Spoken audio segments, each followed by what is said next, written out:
Vicky, are you live streaming this session? No. Okay. You can start.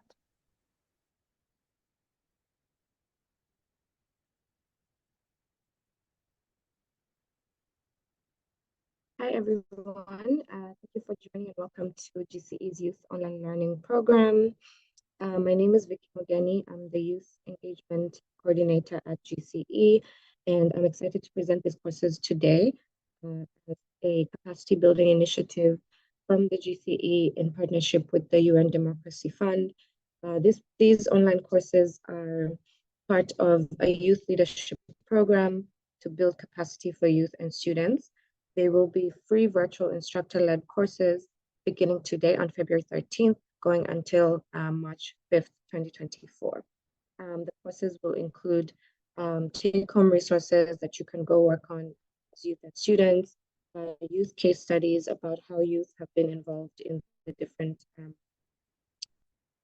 different topics that will be addressed here, as well as information and instructor-led learning from experts in each field. So we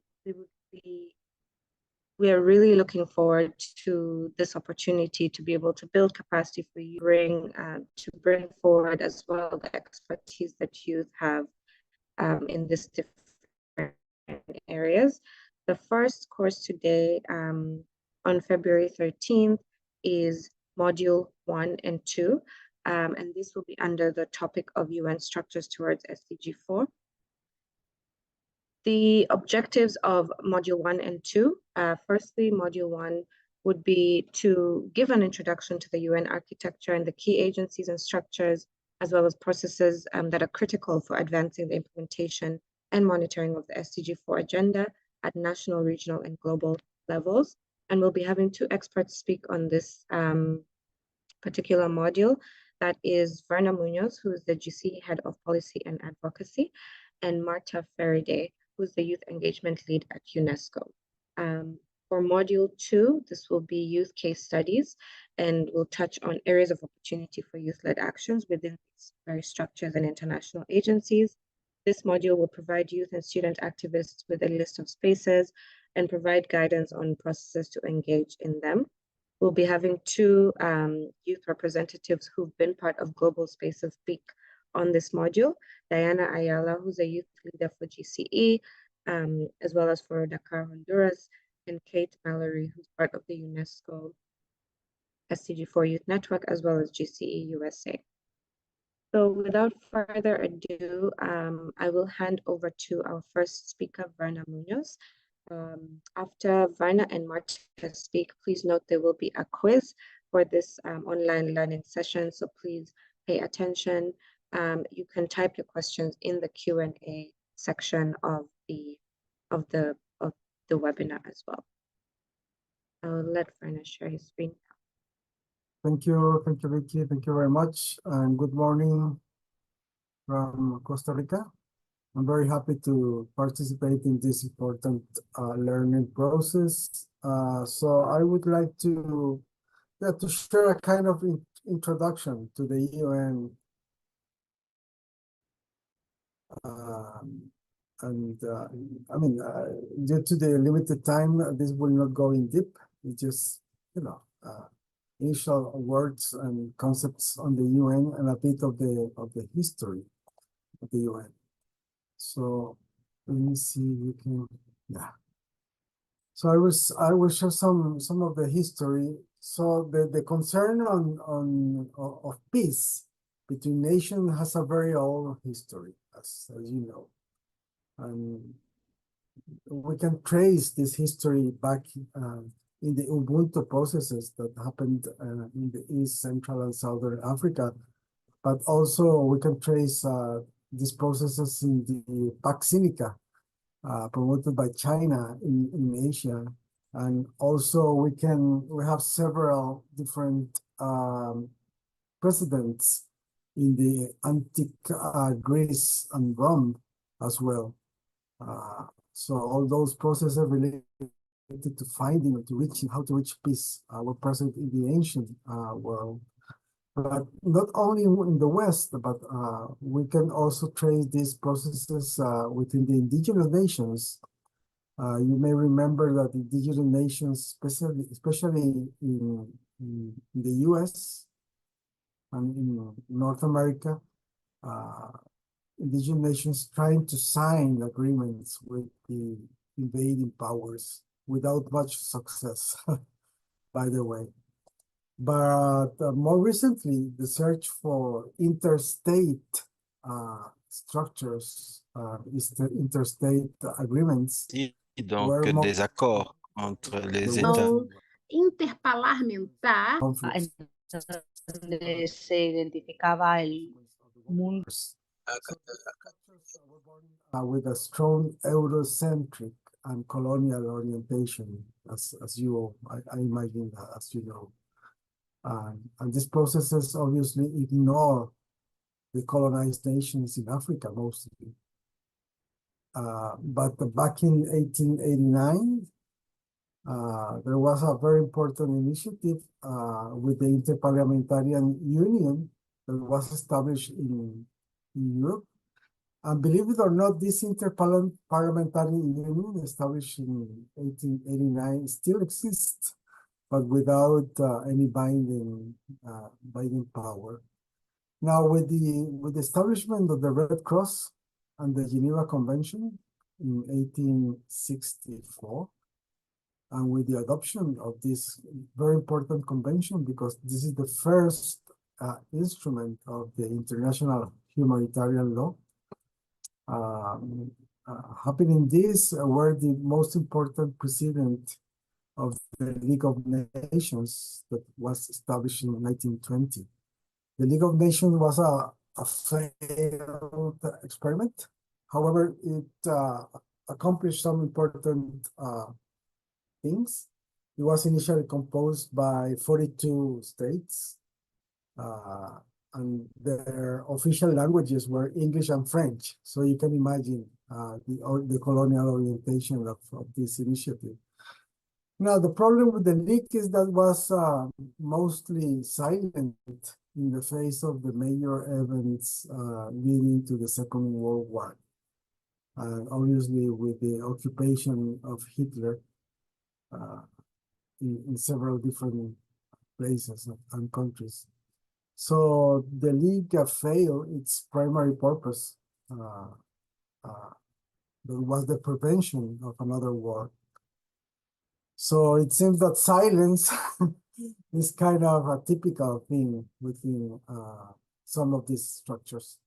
Obviously, we know that there are several other mandates at the regional level, such as the African Union and the Organization of American States.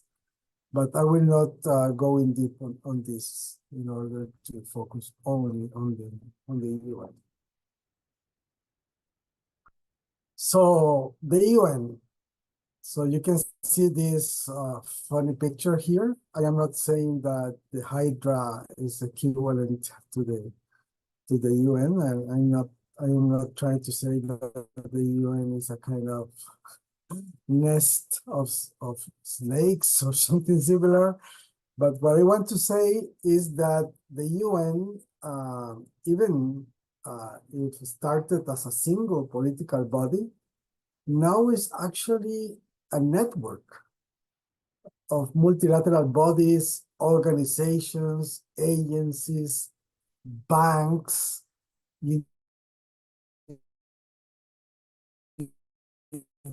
universities, regulatory systems, judicial systems, and technical and advisory institutions. It's extremely complex. And also some of these bodies even have their own governance structures. And maybe the most emblematic one is UNESCO. I believe that my colleague maybe will go in deep on UNESCO. But in any case, we are in front of several different type of organizations, agencies, and processes. So what I feel that is important to stress here is that the UN cannot be judged by the action or the omission of only one or a couple of its components. And I really feel that its existence, its functioning, even if it could be very limited or oftentimes unsuccessful, is without any doubt a good thing. It's much preferable having the UN than not having at all. So I'm saying this because, you know, based on the recent developments, many people says, no, the UN is not useful. We need to get rid of it. So that's absolutely not the case, and I think that we should continue strengthening the UN as the main multilateral space where governments and countries and states have the chance to come up together and find solutions for the problems they face. So there are some of the key organs of the UN. The most important one is the General Assembly, obviously. Then we have the ECOSOC, the Social Economic Council. Then we have the Human Rights Council, which was relatively recently established following the ancient Human Rights Commission. Then we have the Security Council, which is absolutely fundamental. Security Council is a very particular body. We should dedicate some time to discuss.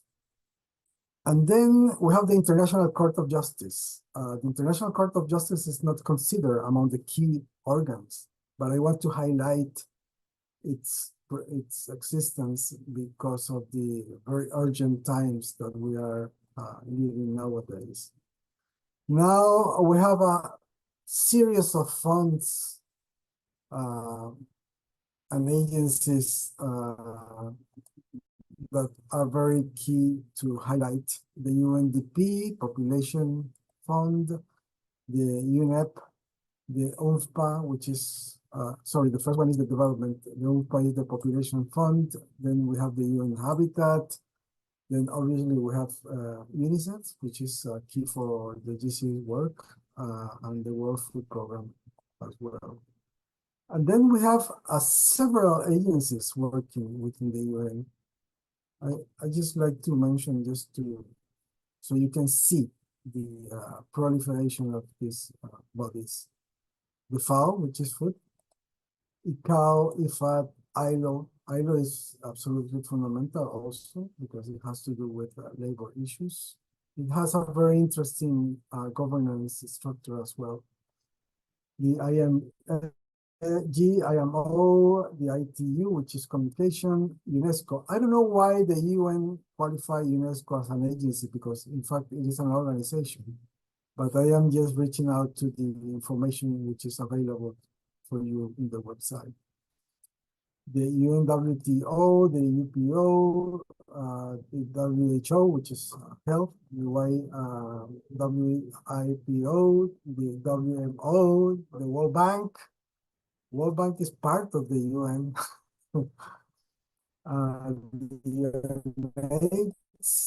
The High Commissioner for Refugees, the Commissioner for Human Rights, there's a typo here.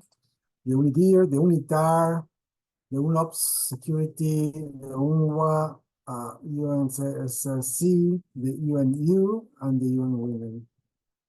So I just mentioned this so you can see how complex the organization is and how different approaches they have. And this is not even an exhaustive list. So you can reach out to the website, the UN website, and go in deep on each of these bodies and agencies. Now, which is more important for us is just stressing and reminding that the UN provided an international and universal normative framework, which is absolutely crucial for the protection of the right to education. So we have the UN Charter, obviously, and we have the Universal Declaration of Human Rights, the International Covenant on Civil and Political Rights, the International Covenant on Economic, Social, and Cultural Rights. So the declaration and the covenants are called the Human Rights Charter, which is the foundation of all the normative framework that came afterwards. So there are key conventions on torture, on elimination of all forms of discrimination against women, elimination of all forms of racial discrimination, the rights of people with disabilities, migrant workers. I don't know, something happened here.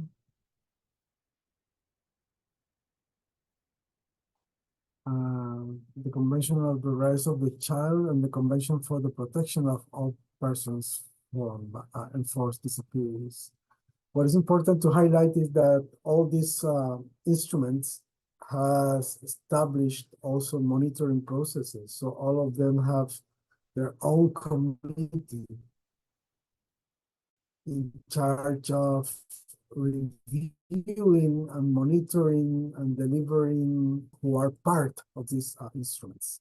So this is absolutely key in order to guarantee a sound way to review state commitments. So just let me finish by saying that these are clearly binding instruments for states and specifically for those states that have ratified them. And these instruments also are called to inform the development of national and international policies and programmatic plans, which, although are not legally binding, they are part of states and international community political commitments, which is also the case of other multilateral conferences, agreements, and frameworks for action. We may remember the Millennium Development Goals and the current Sustainable Development Goals. So I think that if we compare the SDGs with the international human rights law, we will see that the SDGs have a kind of limited scope and less ambition than the international law. And also please notice that there is a kind of tendency to think that it will be enough for states to just accomplish SDG and forget about international human rights law. But in fact, the primary obligation of states and governments is compliance with the international law. And SDGs are inspired in international law. In any case, GC also advocates for SDG. And I think that despite its reductionist content, we believe that these commitments are crucial to advance in the realization of the right to education. Well, I hope I didn't take much time, dear Vicky. I'm ready to answer any question that you may have. Thank you so much. Thank you so much, Werner, for that overview of the UN architecture. I think we all know it's a complex body, but it's of this reminder and overview of how the different organs of the UN work together and are brought together to sustain multilateralism.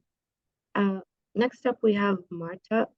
Please do post your questions in the Q&A section, and then Werner will answer them as we go along. We'll also have a discussion at the end as well as a quiz. Marta, over to you.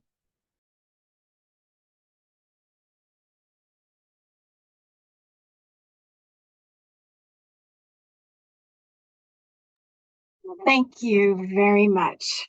First of all, I want to thank you for the organizers of this module for inviting UNESCO's SDG 4 youth engagement team to present on this important topic. So thank you very much. And that was really quite interesting, all the history of the UN and quite important. And I think a lot of people don't know that. So thank you.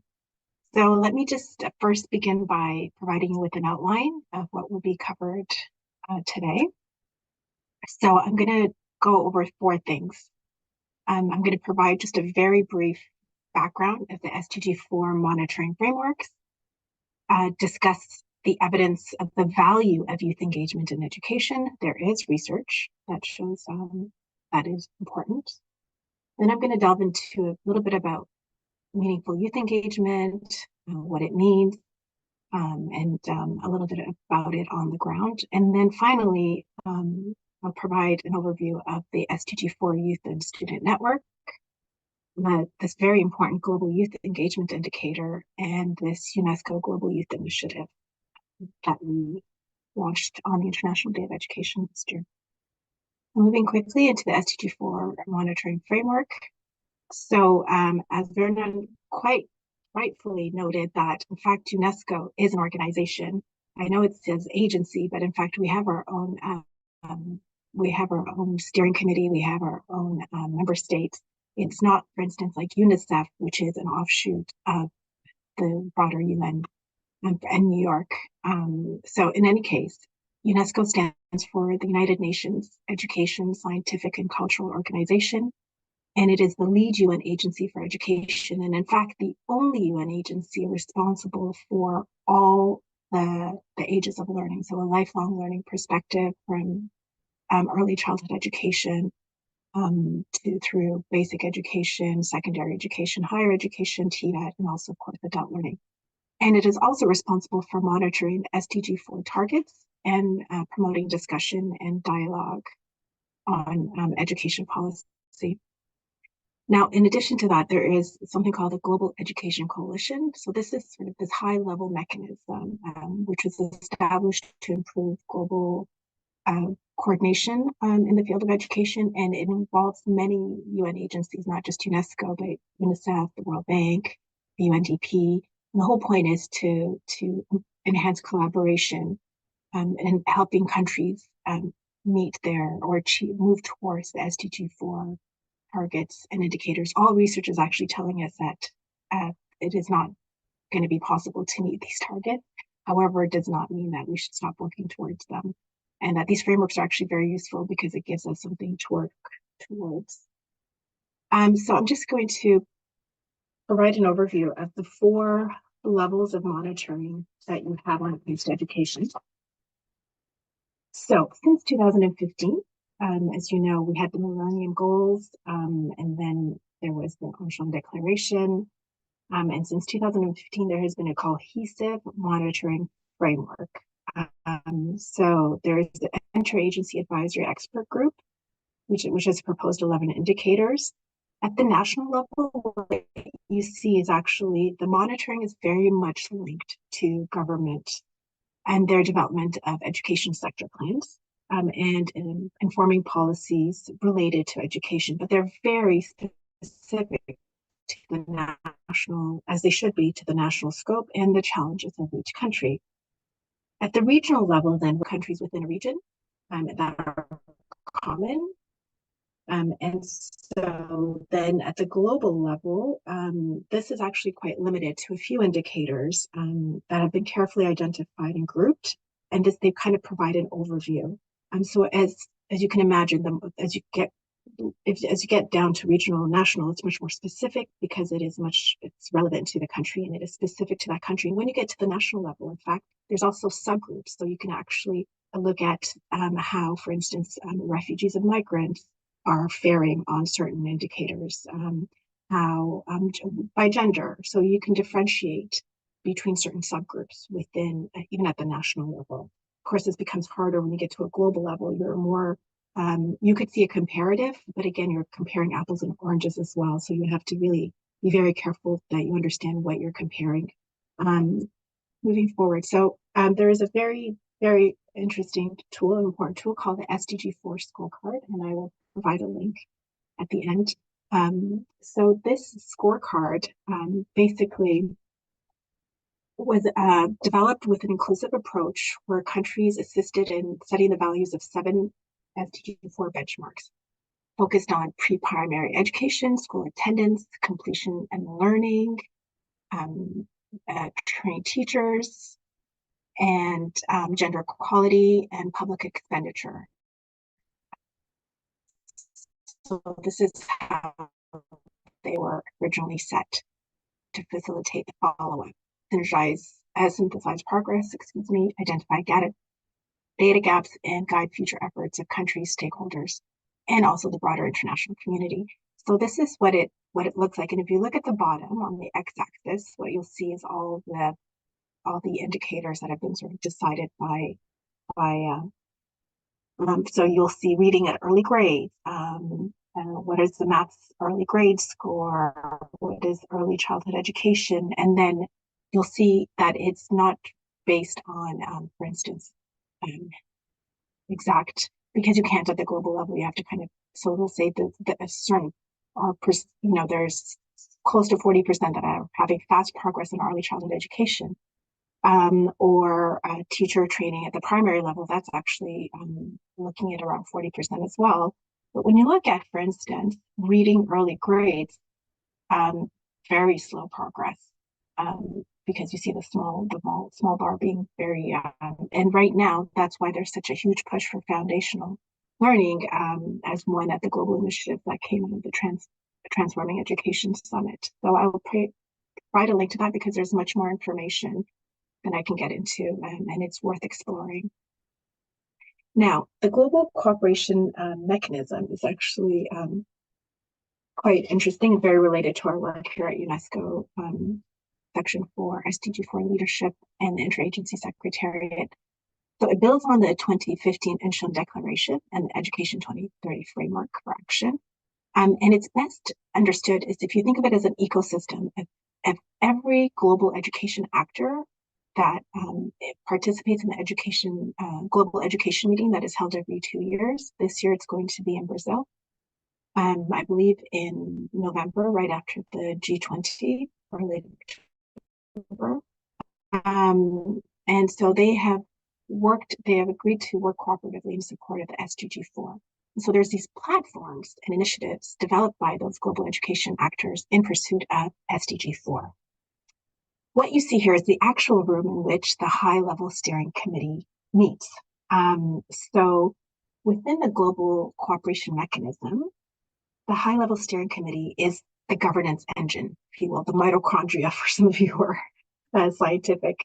And it consists of member states, civil society, foundations, private sector, multilaterals, UNESCO, World Bank, GPE, there's the European Commission, there's African Union, and very importantly, there's also youth and student seat, because basically all of those people around the table are supposed to represent the constituent of who they represent. So they don't represent themselves, and in fact, they don't even represent the SDG4 Youth and Student Network, at which these young people are basically voted on by their peers, but in fact, they are meant to represent youth and students around the world. And that's why it's very important for us this year that, and we're very honored that the student unions have joined us. So our executive committee is made up of a young youth leader who's part of a youth-led student organization. And then there's also a student union regional member, for instance, the All African Student Union or the European Students Union, and so on. So we have a reach of millions, which is very important because, as I said, the person at that table, and if you look to the right, you'll see we're looking right behind the former youth and student representative on the high-level steering committee. And our co-chair is, of course, Madame Azule, along with Assistant Director of Education, Madame Giannini. And this year it is the Minister of Education of Chile who is the co-chair. Last time it was the Minister of Education of Sierra Leone. He has now become the Prime Minister. So he's a little too busy for us In any case, so one of the key roles of the high-level steering committee, and if you want to see here, these are the current members. One of the actual roles is actually to ensure systematic alignment of approaches of education-related targets within the wider UN SDG structure. And it engages with this wider UN structure at the global level, but also at the regional level. The regional level, it interacts with regional organizations, SDG4 coordination groups, and other partners. And this is to ensure a more harmonized approach to the implementation, monitoring, and review of Education 2030 SDG4. At the global level now, the high-level steering committee provides inputs for follow-up and the review of the 2030 agenda through the UN processes, of course, including the high-level political forum in July at the UN headquarters. So in its capacity as the governing engine of the global cooperation mechanism now, the high-level steering committee seeks to influence member states to generate regional and national policy that provide mutual benefit and help them achieve their targets. So, for instance, one of the major events that happened in terms of education at a global level was the Transforming Education Summit in New York in 2022 in September. And what it really did is put education on the global agenda. Of course, this year it is the Summit of the Future. And what we're trying to do is, in fact, these members met the Sherpa, there's a leader in the Sherpa group of these member states and other actors of the high-level steering committee met and said, well, we need to actually put education more in the Summit of the Future because it's not really mentioned so explicitly. And so it is the goal of this high-level steering committee to also ensure that education remains high on the political agenda, that it is visible, and that it remains basically relevant and in these sort of high-level policy documents, pacts, and so on. So you'll hear a little bit later, a little bit more about the high-level steering committee as it relates to one of its platforms, which is the SDG4 Youth and Student Network. But now I'm going to get into one of my favorite topics, which is meaningful youth engagement. So what does it mean anyway? What does that mean? It can, people are kind of confused. Well, what's the difference between youth engagement, participation, just having somebody there? But what does it mean when you have meaningful youth engagement, which is the key word? So according to the UN, our Common Agenda Policy Brief on Meaningful Engagement and Policy Making and Decision-Making Processes, it is right-based. These are the core principles. It is safe, institutionally mandated, designated, which means there's somebody tied to that work, resourced, transparent, accessible, voluntary, informative, reciprocally accountable, diverse, inclusive, and recognizes youth as real partners. Now, as I said in the beginning, there is evidence to show why it matters, because what's the point unless we realize that there's an impetus for this work, that it actually matters, there's a gravitas. So the research shows, in fact, that we must move away from this idea of youth as sort of these passive participants. In fact, they're recipients of the education policies that are made by governments. And so they need to be active and critical actors, not just in the institutions, schools, but actually above that, at the national level, at the regional level, and also at the global level.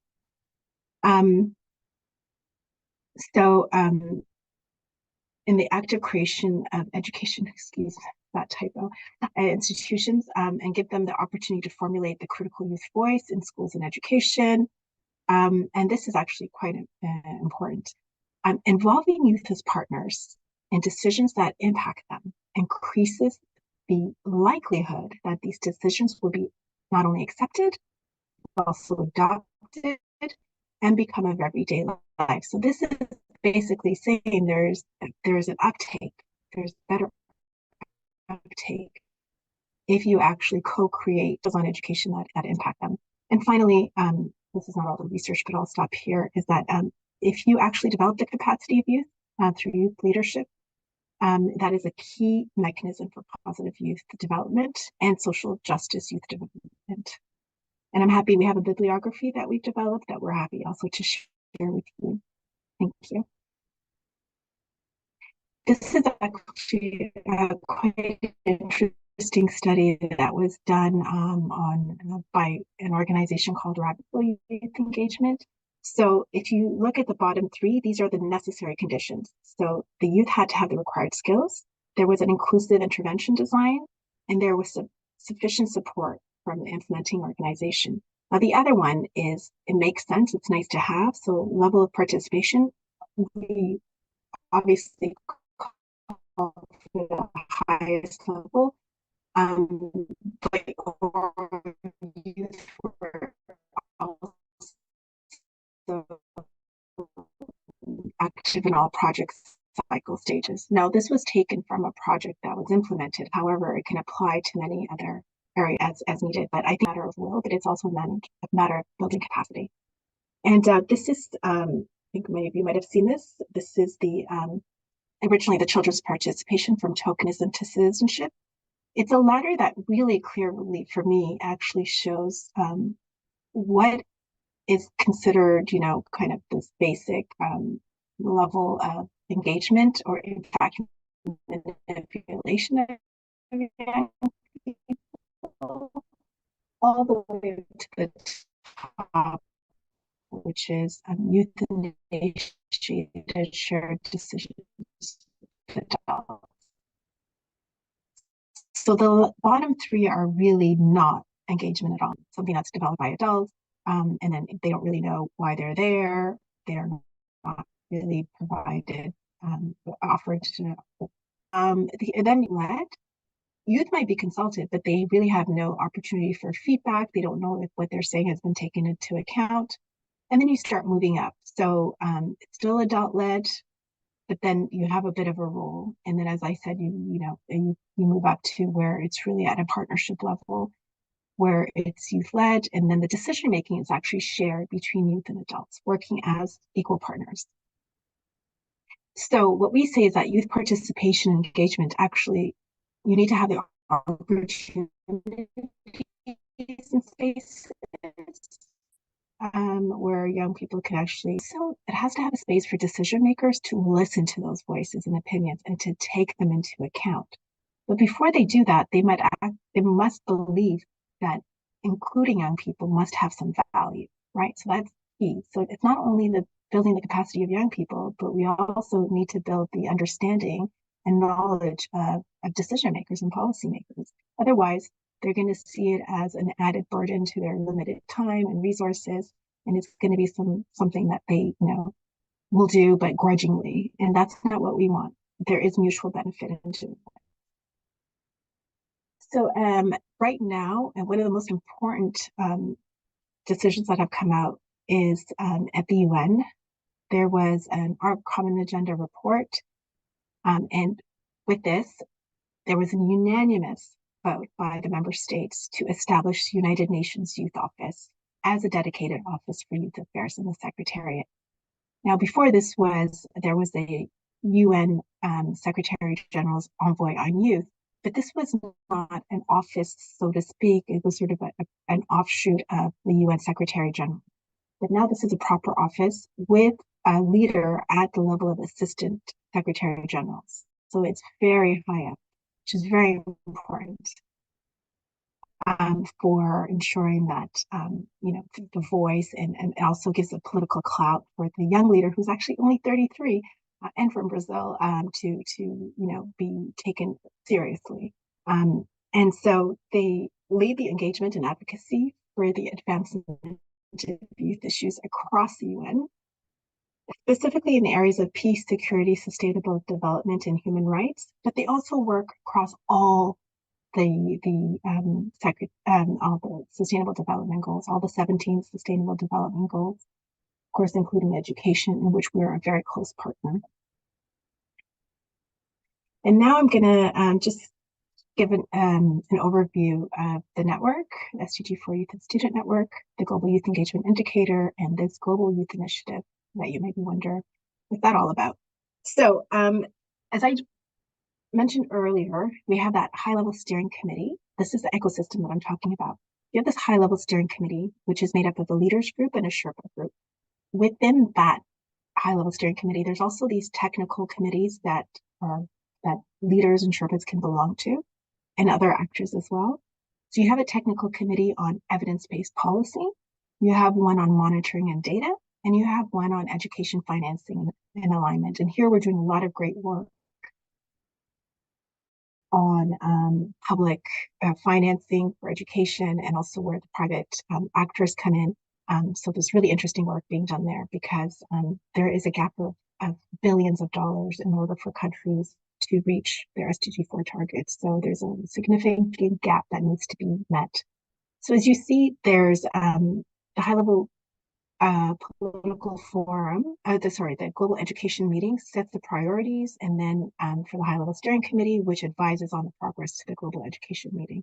Same with the high-level political forum. Interagency Secretariat, of which I'm a part, supports the high-level steering committee and its platforms. All the platforms are on the left.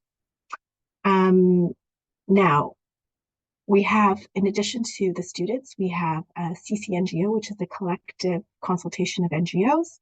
There's a multilateral education platform, and there's a global education forum. And so these are groupings of different actors, civil society, teachers unions, funders, and so on. And so that line is pointing directly to the SDG4 Youth and Student Network, which is sort of the engine behind meaningful youth engagement. So it is an inclusive and representative platform of student and youth groups, and it's designed basically to ensure the meaningful participation and shaping global education policies within the Global Education Cooperation Mechanism and the Global Apex Body for Education, the SDG4 Education 2030 High-Level Steering Committee. And again, here's that fancy word APEX, which just means that it is basically actors at the highest level of education within their respective organizations. So for instance, at GPE, we have the head of education at GPE around that table. So we are very happy to announce that in January, our new cohort, the cohort lasts for 2 years, mandated by 2 years. It actually follows the same schedule as the high-level steering committee. There was a selection of 170 young people from over 1,500 applicants. It was a very thorough, transparent, and rigorous process.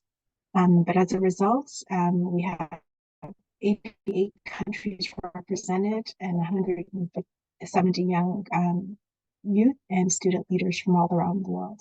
As I mentioned, there is a regional student representative in the executive committee. So the young people in the network actually vote for their leadership. They vote for who goes to the HLSC. So we put our money where our mouth is. This is a youth-led process. We are not like some youth organizations of multilaterals can be, which is basically an extension of the communications team. It is not about that. This is really about giving the power and the tools for young people to succeed and to actually be driving policy and decisions. So one of the most important, I think, at least in the last few years, document was the Youth Declaration that was presented to the UNSG, handed over actually by 2 members of the SDG4 Youth and Student Network at the Transforming Education Summit, which took into account 500,000 voices through many, many consultations by many organizations at the regional level, at the global level. And it includes 20 proposals to and demands of decision makers, and also 5 commitments made by youth.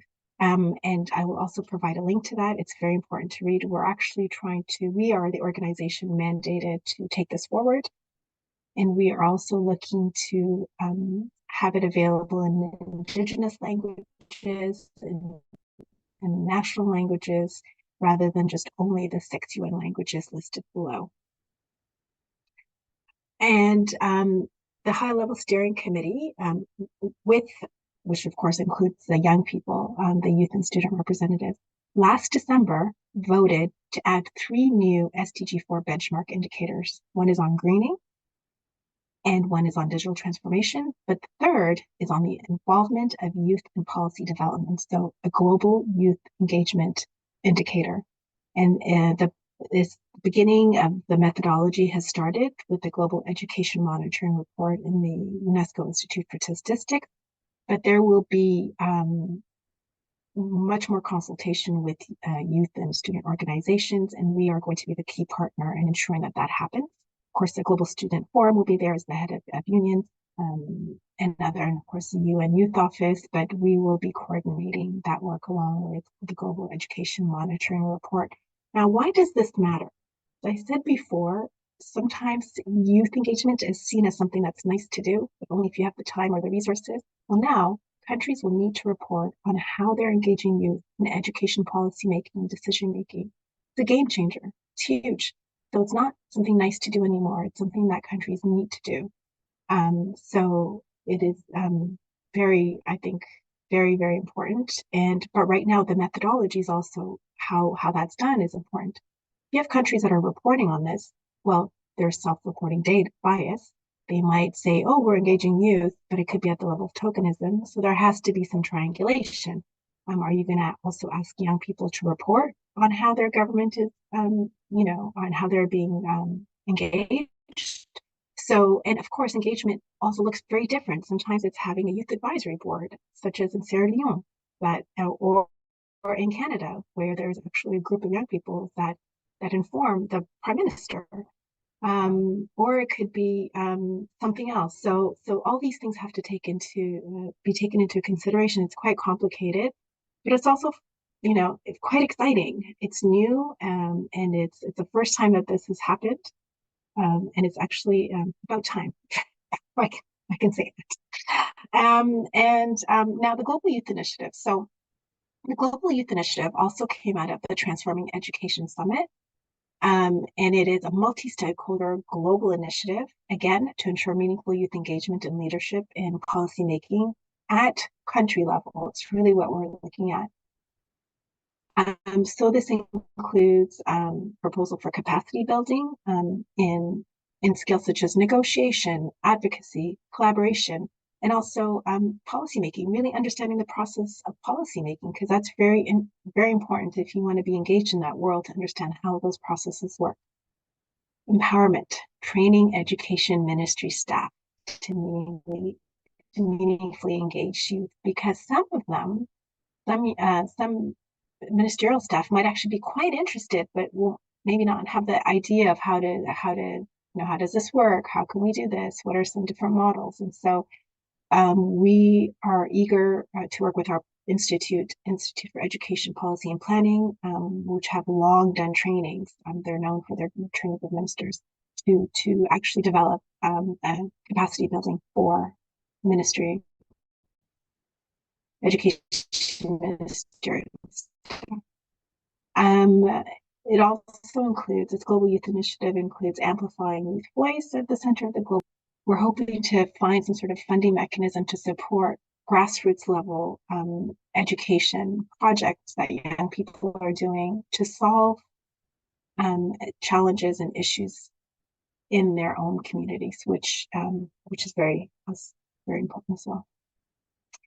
Now, the Interagency Secretariat, as you know, that's one that supports the high-level steering committee and the various platforms, coordinates the SDG4 Youth and Student Network. So that's me. And also I have a team of wonderful people that I'll thank at the end. We work to ensure youth participation in the global and regional education forum meetings. There are the Transforming Education Global Initiatives, such as the one on foundation learning, on the digital platform. There's one on gender, literacy, and so we ensure that we have in greening, we ensure that our young people, and not just our young people, but that young people are part of these initiatives. We strengthen youth engagement in regional SDG4 cooperation mechanisms. So what does that mean? So for instance, at the regional level, in Latin America, there is our regional office based in Santiago, and we work with them to ensure that young people in our LAC region are involved. And actually, two of them recently presented the open letter to the Ministers of Education meeting that was held in Chile. And actually, so that was Sofia Bermudez and Felipe Gomez, and so they led that process. And so that's real meaningful engagement, because they were part of the process of the co-creation of this ministerial meeting. Not only that, but they were then the ones that led the consultations. At least Sophia coordinated and to ensure that there was a collective process behind this open letter. We have an article that is out on this in English and Spanish, which I'm happy to share with you. We also add to knowledge through policy briefs. So currently we're working on the role of youth and students in protecting education from attack, and also the challenges in education in crisis, which, as you can imagine, these days is a highly relevant topic. And we are supporting the young people to contribute to very important documents, such as the Pact to the Future drafts, which they have provided written inputs and are part of the ongoing consultation. And then, of course, the consultation on key issues. Our Global Education Monitoring Report has a youth technology report. So what happens with the Global Education Report is they actually have a report which is on technology. Then they have two separate reports on gender element of that and the youth element of that. Before, they used to just kind of take the findings of the main report and then, change the wording or, make it more readable for a young audience. But this year, for the first time, they're actually consulting young people, which is very important. And on the 19th of March, and I invite you all to attend, we are co-leading along with GSF and the GMR team, the global closing consultation on the youth technology report. So you're all more than welcome to attend and also provide your valuable inputs. So on that note, I'll actually like to thank the unsung heroes of this presentation module, which is Anne Smith and Carl Lundelo from Sweden, who are part of the youth engagement team, who really helped prepare some of this background research so that could be, clear and full of evidence. And let me finish by sharing a quote that I really love. And so it's by Arundhati Roy. And she says, "Another world is not only possible, she is on her way. On a quiet day, I can hear her breathing." And so I love that quote, because what it tells me is that there is hope. We are seeing evidence of tremendous growth in youth engagement. And I, for one, am very proud to be part of that work and in that world. So thank you very much. And over to you. Thank you so much, Marta. Thank you for that comprehensive presentation, inspiring, as well as full of opportunities for how youth can become involved within the SDG4 network and within the some of the indicators and benchmarks. I think I really loved how you emphasized that one of the new benchmark indicators is youth engagement, and I agree that game changers. So thank you again, and thank you to Verna as well.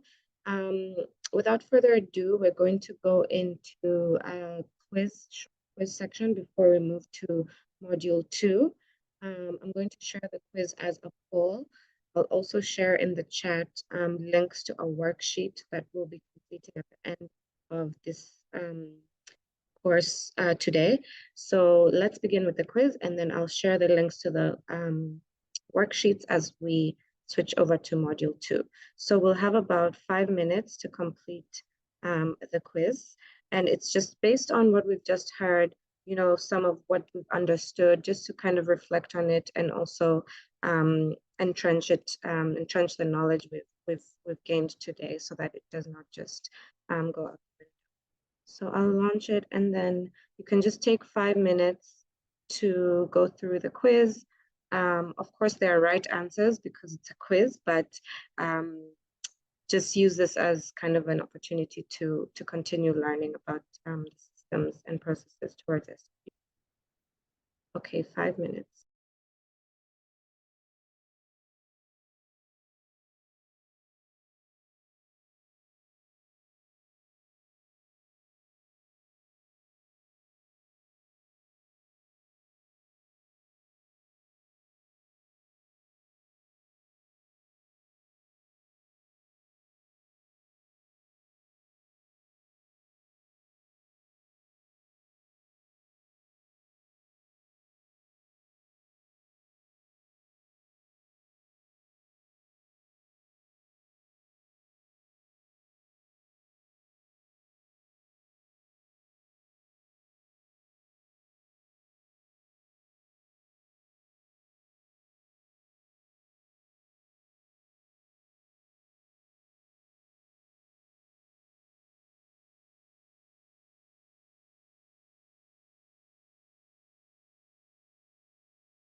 Okay, everyone, thank you so much for your participation. I will share the quiz in all the other languages after the session, and I've also shared in the chat the goal worksheet that will be completed towards the end of the session after module 2.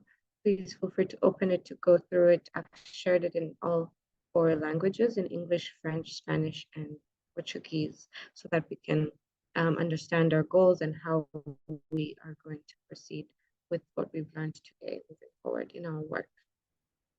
So with that, I'm going to move on to module 2. Before that, I'll just note, please continue adding your questions to the Q&A section. I'll assign someone to answer each question between Verna and Marta based on what has already been asked there. And we'll also answer some live after module 2.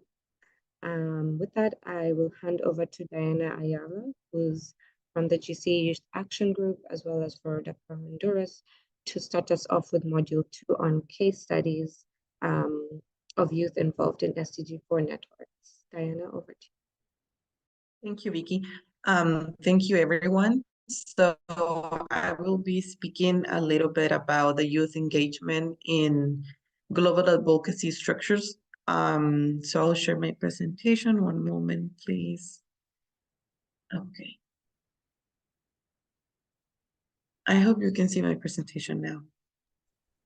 So as you can see here, I will talk a little bit about these global spaces and specifically my experience with one of them as a youth, and specifically about the Global Partnership for Education, GPE as we know it. So GPE, it's this large global fund which is dedicated for specifically low and middle income countries. And it works with a different multi-stakeholder partnership. So it brings different partners to invest in education. It means donors, international organizations, civil society. This includes youth and teacher organizations, the private sector, and the private foundations to transform education systems. So in that way, as you saw, GP works also with leaders in 2020, at the end of 2020, so they started this initiative called GP Youth Leaders, and it was the first cohort, which I was part of. And this specifically asked the constituency and the different membership to send candidates to be part of this first GP Youth Leaders cohort from the different regions and countries. So actually, we represented GCE in this space. There was one person selected from Asia Pacific, and there was another youth selected from Latin America. In this cohort, basically, it's to engage youth leaders from the partner and donor countries. So it's the two it's one group, but it's integrated by these two type of youth that are coming from partner countries and the donor countries, which are the one giving money to the partner countries around the world. And in this way, we specifically have like 4 objectives when we were part of this group, because it's still working, but the term to be in the GP Youth Leader Group, it's 2 years. And then after 2 years, you have change, and then another person comes and takes your place. And it's basically until you are 30 years old. And it has 4 key goals, which is amplify the voices to decision makers and the broader public, to raise greater awareness of barriers to education and their solutions, and also to increase the overall ambition of world leaders for financing education, and last, supporting youth leaders to take actions to influence governments, their own networks, and other decision makers toward a better future for all, especially girls. So what we did on this program, in some opportunities we had being part of the youth leader program, it was, as I mentioned before, it was a space, and it is a space to provide the youth to share voices and thoughts with the decision and policymakers at the national, but also at a global level. It gives also the opportunity to show what we're doing on our network and share with the membership and also with other youth initiatives. At the same time, it allows us to participate, as I said, in national, regional, and global advocacy spaces. And not only by like participating and attending these events, but actually having this space where we can share our voices, our thoughts, our ideas, how we see the education context in our countries, and we can have like dialogues. And in that way, also lets the country know that there are youth participating in these advocacy global spaces. And sometimes even the own government does not know that there are youth from the country participating in these spaces. And that also makes more engagement between what the government is actually doing, and maybe including more youth into that political dialogue.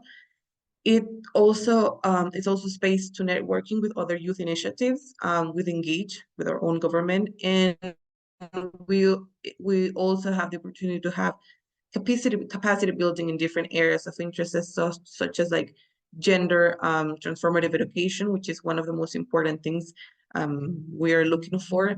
And well, you can see here, there was participation of youth in the Summit of Education, and also the pre-summit of Transforming Education in 2022. We had the opportunity in this case, as youth of GC, for example, the Education Ministry of El Salvador, to share also with representatives of the government from Honduras and talk a little bit more how youth are engaging. And I think that was like a very important moment to also not just go there and give your voice, but also bring back to the youth of your country what's happening, what's the dialogue in the international level, what's happening actually with the SDG4, which is one of our main areas of work in my national coalition. And it is important to share and bring back. So in that way, I think we can have this rendition, accountability of what's happening, and also have more ideas or not have repetitive work, so we can like prioritize what areas we can start working or improving, making also partnerships with other civil society, with other youth network, to have a not just a national work, but a regional work in the Latin American region. And I think the second very important thing that GP is doing actually is having this program called Education Out Loud. So the Education Out Loud program is specifically for advocacy and social accountability. It's a fund that supports the civil society in order to be more active and influential, and specifically in shaping educational policy to better meet the needs of community, especially vulnerable and marginalized population. So since 2020, we started working with Foro Dakar Honduras and receiving the funds from EOL. And this was specifically to integrate the civil society and the most excluded groups, these including youth, into the planning of public education policies and in the spaces of political dialogue. So some key areas of this engagement, of the youth engagement, was that we were able to participate in the capacity building programs, such as like we're having with GCE. We have also with our national constituency or capacity building programs where we have, for example, topics such as how getting youth involved in the political dialogue, what's actually advocacy, how is that civil society participating in these spaces, to better understand also what's the international cooperation dialogue regarding education, giving the Agenda 2030, SDG4, SDG5, not also to youth, but also to civil society that is very local, that works in very rural areas. And we also have the opportunity to build and create some youth statements supporting global initiatives such as like decolonizing education, transforming education summit, inclusive education. And we're able to bring our voices in the national coalition initiatives. So by this fund, the coalition has decided to use this not only to, as I mentioned before, influence in the political dialogue and the political planning of education, but also to include excluded groups. And it's been prioritized youth to participate in these specific spaces and take part into the education dialogues with local and national authorities. We have a picture here with the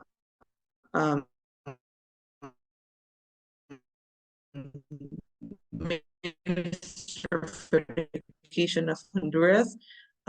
He's actually the head of education, and we have also with a parliamentarian here, which he is the education director. It's very important to also learn and grow professionally in these spaces and have a better knowledge of how the policy, the achievements, what other areas are being left behind, and also prioritize the involvement of youth in not only building, for example, budgets that will be specifically to help middle education, initial education, but actually having youth involved in the process of making policies, because we know actually what we need, what are some areas, some gaps that are still there in the education system.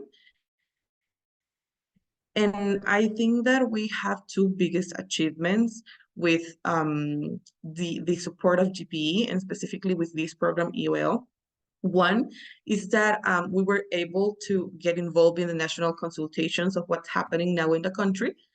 Some of you might not, some of you might know it, some not. Actually, so the government change, and we're having this creation of a new education policy, which is called the Education Refoundational Plan, which is called Presena. And it's a new plan that the government of President Xiomara it's building.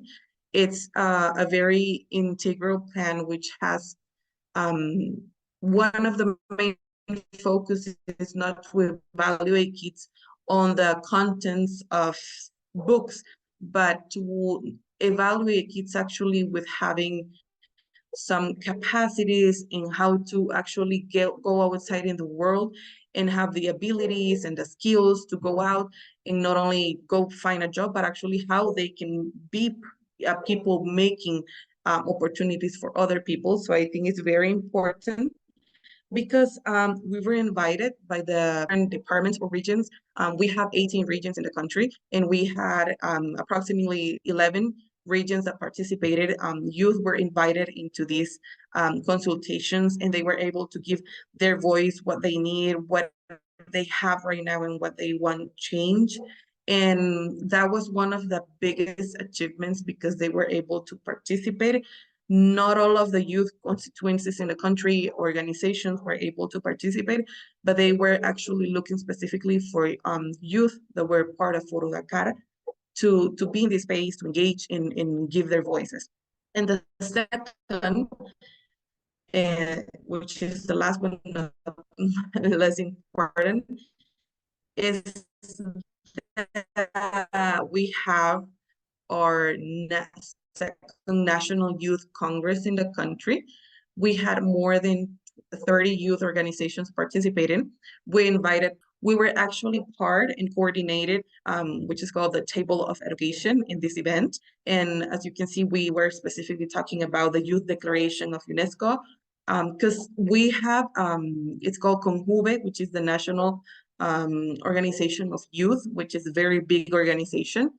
And they were talking about the SGs, the 2030 agenda, and how they want to know more and be engaged. And it was very important for us to share what the Youth Declaration said.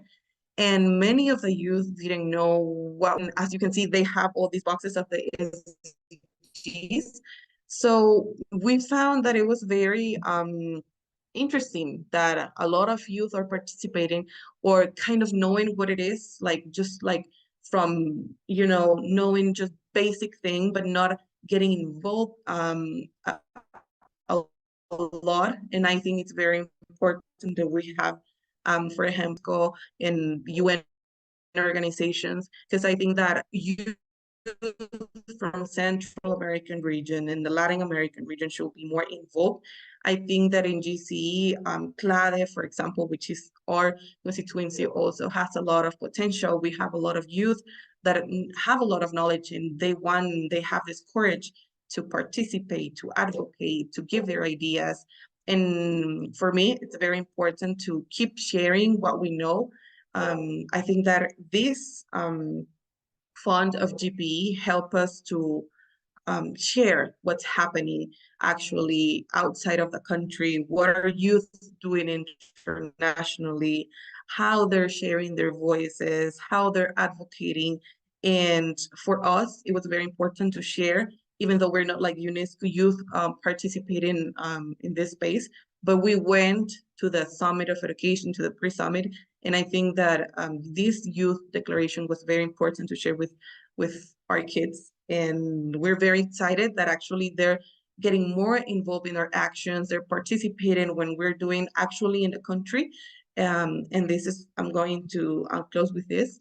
We're doing a law proposal, which is financing public education to assign more money to the budget for education and give at least 10% of the, I'm sorry.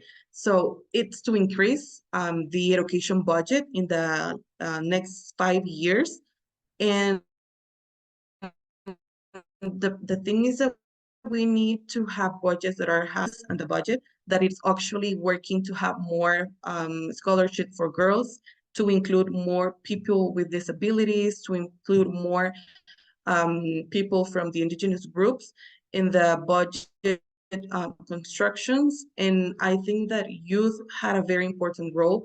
We're doing a national consultation. We're collecting more than 5,000 signatures, and we have collected 4,000 by the moment.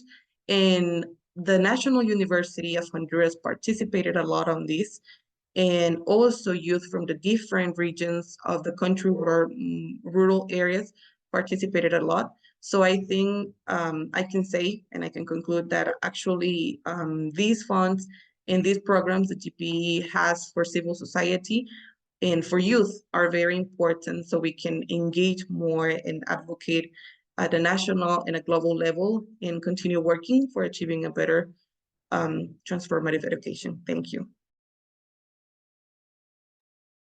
Thank you so much, Diana. Thank you for that presentation. And I hope your experience working with GPE, working across different international structures, can also inspire and give more information to youth and youth organizations to also become involved within the Latin American region, like you mentioned, and beyond. Next and last, but not least, we have Kate Mallory from GC USA and also from the SDG4 Youth Network to also give a case study of and some examples of how youth can be more involved in the multilateral structure of the UN. Kate, over to you. Thank you so much, Vicky. Do you have my slides? Yes, I do. Would you mind sharing, please? Sure.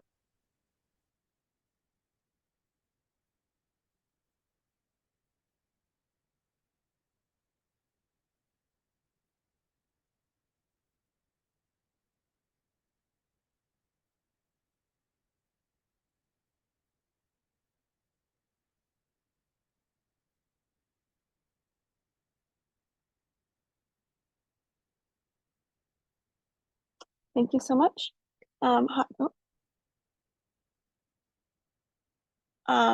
Perfect. Hi, everyone. I'm Kate. I'm a member of the UNESCO SDG for Youth Network for our second cohort from 2023 to 2025. I am also a student fellow with the Global Campaign for Education US.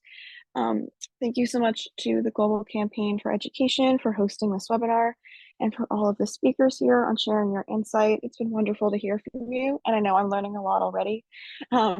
So I'm here to present my portion as a youth case study of a young person's involvement with the UN. I'll be speaking a lot in the context of SDG for Youth because I've had the honor of becoming a member of that group and working with them. Next slide, please. So just a brief overview of kind of the questions answered in this presentation. How can youth and students become agents of change with impact? What spaces and processes exist at the national, regional, and global level from the United Nations agencies and allied organizations to expose our problems and proposals? So a brief little table of contents. How can youth and students become agents of change with impact?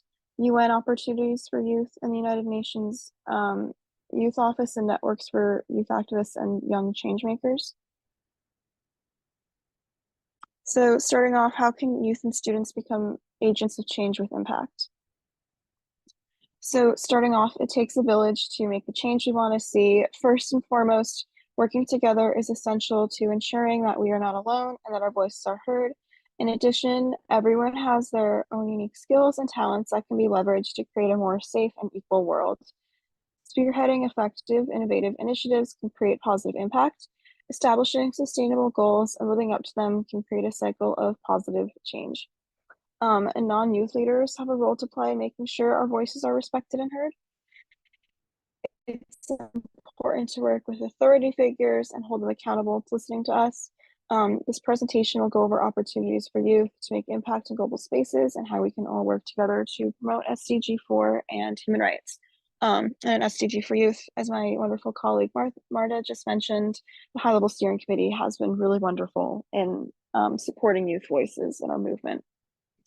So to start, just another brief overview of the SDG for Youth and Students Network. This is a for youth by youth group aimed at making education more equal. Marta gave a really great summary of SDG for Youth, so I'll make this pretty quick. Basically, we host consultations with youth advocates from all around the world where our members are based. During these consultations, one example of some of the things that we do, we listen to what is important to young people and work with them to make a change you want to see. The network launched the Youth Declaration on Transforming Education to include voices of youth in the 2022 Transforming Education Summit, which is a very critical document that was used during that summit. And so it was wonderful to see so many young people represented there. Next slide, please. So here's an example, a recent example, members did at the UN headquarters in New York City. So it was wonderful to meet two of my colleagues in person. We were attending UNESCO's high-level dialogue on International Day of Education on January 24th, only last month. And so what UNESCO did was that they hosted a high-level panel full of distinguished representatives from UNESCO, Global Partnership for Education, UNICEF, among many other wonderful organizations that we've talked about here. And they talked about how we can utilize education as a tool to bring about peace. So they had great speakers talk about their work in bringing education for children living in conflict zones or combating hate speech, all of those important topics. And one thing that the UNESCO SDG for Youth Network members did, my colleagues and I, we met up with these wonderful leaders post-event and talked about what we can do to work together. And two of my colleagues too also posed very important questions about education. One being, how can we support women in Afghanistan in the fight of accessing the right to education, and how can we further educational opportunities for neurodivergent students, both very important topics. Next slide, please. And so second, UN opportunities for youth in the UN Youth Office. So there are calls from inputs from UN agencies frequently. They open up calls for input where young people and civil society can add their contributions to UN documents and processes and policies. So some of these calls for input are recurring while others are reserved for certain occasions. So example of a time-sensitive input window recently was draft input for the 2024 Summit of the Future's Future Pact. And some recurring input windows, the Office of the High Commissioner for Human Rights regularly releases call for input on various topics on the website, which could be a great way for you to voice your concerns or ideas for the support of human rights, the SDGs, education, and similar topics that you might feel passionate about. Next slide, please. So just some examples of calls for input, and all of these instructions are for sharing are able to be viewed on the organization's website. This is from the Office of the High Commissioner for Human Rights. Next slide, please. So from the SDG for Youth Network, we recently also gave our 2 cents into these policies and procedures. So first, the Global Digital Compact, and you can see here some of the questions they ask. How can a shared vision on global digital cooperation be reflected in the compact? That was the Global Digital Compact hosted by the Human Rights Office. And second, what are principles for cooperation to include in the Global Digital Compact? And then next here are comments on the zero draft of the Pact for the Future. So some of the things that we shared, which are hopefully reflected in the Global Digital Compact and the Pact for the Future, are things like more inclusivity, elimination of tokenism, really having states leverage the financial resources to make sure that certain technology that might be useful in all young people and students who have the ability to work with this and access it. And so that was one example of collective action that we all took. We met in meetings to discuss our input for these important documents as a team and submitted that there, which was a very rewarding experience. Next slide, please.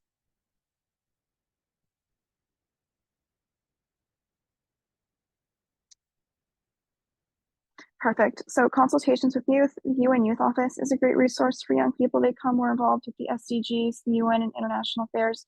Also hosts consultations, asking young people about what's important to them and how the UN can support youth activists. Next slide, please.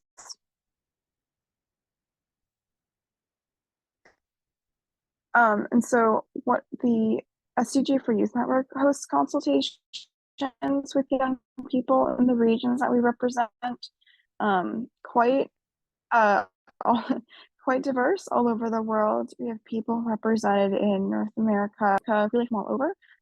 And these consultations are really useful when we shape our strategic plan, a guide that states what education issues we plan to focus on, goals we want to accomplish, and how we plan to get there. We value collaboration to do this, constructing opportunities to work with other youth and spread awareness of critical challenges to education are some of the things we do to get to our goals. So for example, saying what's one barrier to, say, education for girls, and how can we all work together to eliminate this barrier or reduce the challenges that it poses, and how can we work with different people, young activists in different corners of the world, depending on the context of their situations. So that's one way to get involved. We work directly with young people to really make sure all voices are represented in important initiatives like this. Next slide, please. And similar networks for youth activists and young change makers, other ways to get involved. So number one, Learning Planning Alliance. UNESCO has worked with Learning Planning Alliance quite frequently on the International Day of Education on January 24th, where I was able to meet my colleagues at UN headquarters in New York. There was a Learning Planning Alliance digital festival, which talked about strengthening education and access to SDG 4. I know some of the youth fellows that are involved, and it's a great way to network and meet other young change makers and share opportunities and all get involved in furthering the SDGs. Next slide, please. The UNESCO Global Youth Community, similar kind of vein to SDG for Youth. UNESCO's Global Youth Community brings together young people from all around the world to help them find opportunities, receive guidance from other young change makers, and hopefully have the ability to represent young people in person at critical events like the UNESCO Youth Forum. Next slide, please.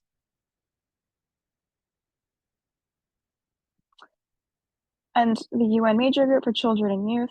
I know some of my colleagues from UNESCO SDG for Youth are involved in this group. A formal mechanism for young people to meaningfully engage in the UN. They look at a range of issues at the global, regional, national, and subnational levels across the pillars of the UN. So quite a range of different topics that the UN works with. And I know this group too, working together with SDG for Youth, we've really been able to hit the ground running in terms of furthering education and human rights and youth engagement and making sure that we're really heard, and it's not in countries or important agencies don't just want there for the sake of tokenism. They really value our input. Next slide, please. Several other different examples of youth advisory councils the UN has had in the past. The UN leading NGOs often post calls of interest on social media channels. This can be a great way of getting involved with humanitarian causes, or if you're particularly focused on SDG 4, making sure that your voice can be heard and making sure that quality education becomes accessible to all. I saw a question asked about joining SDG for Youth in the chat. So the SDG for Youth Network, we have a cohort, it's a 2-year mandate. So applications open at the end of the previous cohort's mandate. So I would say every 2 years. And some examples that I just showed are some examples of groups that have recurring applications, or that you can kind of just sign up. There's no need to wait for a kind of application window at a certain point in time. So I thought I'd share those in case that would be useful.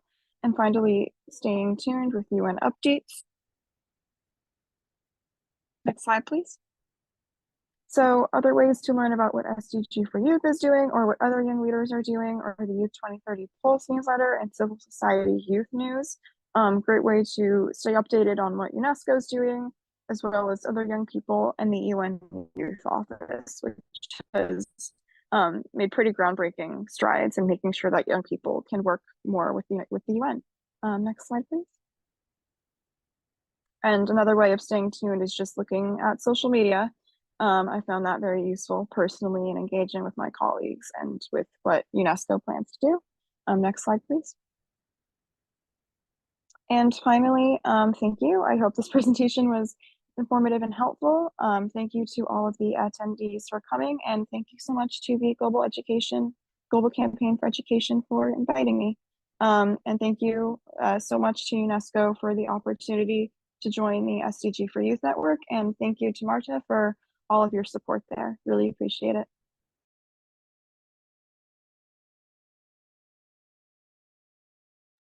Thank you so much, Kate, for that wonderful presentation and overview of how youth can become involved in UN structures.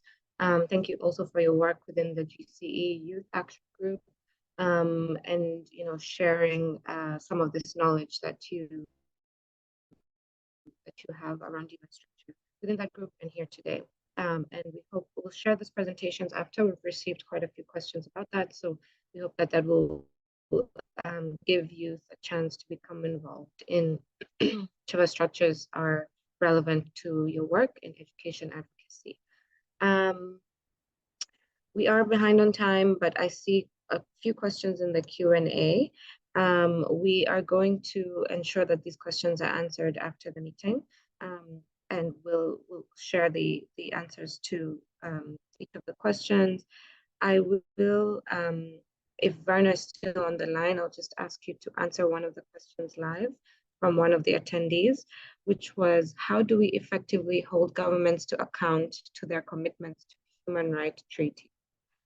Yeah, thank you very much for this important question. We can call governments into account in several different ways.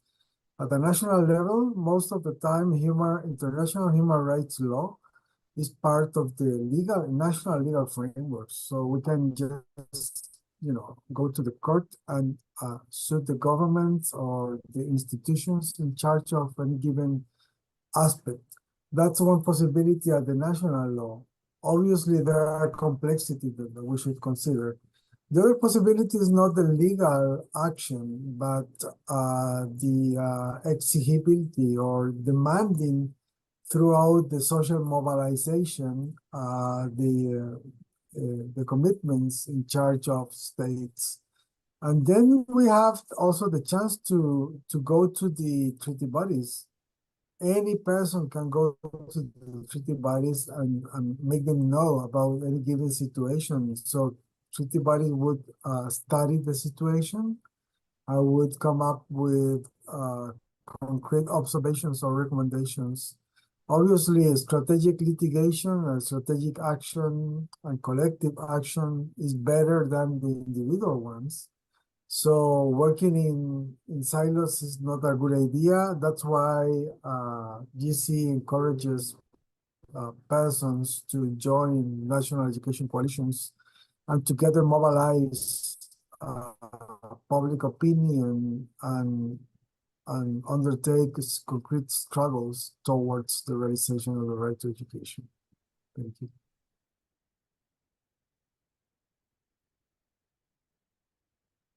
Thank you so much, Werner, for that response. Marta had to leave the call, so the rest of the questions will be answered in writing afterwards. I'm sharing now with you all the worksheet to complete the goal for this lesson. I'll also share it in the follow-up email after this session. Please complete it as as the follow-up to what you'd like to learn from this call, but also from the knowledge that we've gained today. How are you going to use it in your work? You can utilize the worksheet as a reflection towards that as well. Lastly, I will share the presentations as well as the lesson plan and the take-home resources from this online course with everyone who's attended the call and there will be opportunities to continue the conversation. Of course, we cannot cover everything to being done towards SDG 4 in 1.5 hours. So we hope to continue the conversation with you all, and hope that this is the start of learning from each other. Please feel free to reach out to me if you have any further questions for the instructors today. And thank you very much for your attendance and your attention. And I hope to see you in the next course, which will be taking place on February 20th. And that will be on research for advocacy on lobbying, covering qualitative research, quantitative research, and an introduction to research methods and how to go about them. So I will share the link to that course as well. Thank you to our instructors, to Werner, our experts on these topics, Werner, Marta, Kate, and bye, everyone. Thank you very much. Bye-bye. Thank you. Bye. Thank you, everyone.